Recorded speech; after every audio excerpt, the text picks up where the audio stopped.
حماس چجوری لانچر موشکاشو ساخته؟ IDF به تازگی تصویری از تجهیزات ضبط شده حماس منتشر کرده. اولین چیزی که تو مدار لانچر چشممو گرفت یه آردینوی فیک چینی بود که حتی خود چینم قبولش نداره.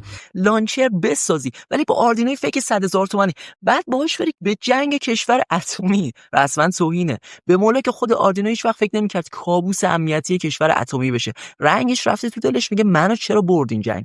چیزی که تو کاردستی‌های صنعت الکترونیک بوده شده تجهیزات نظامی. بعد وقتی میری رو PCB زوم میکنی و اصلا اون سطح برد جامپرای رد شده از لایه بالا، اصلا آدم پشم تمش نمیمونه. از اون ور با یه مش چسب برق بستن به هم. ولی اصل قضیه اینه لانچر موشک ساختن سخت نیست، سخت اینه با یه آردینوی فیک چینی بسازی و کار بکنه.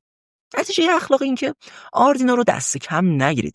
اگر هم میخوای تحلیل دقیق‌تر همین مدار لانچر رو ببینی، فالو کن، قسمت بعدی رو از دست ندید.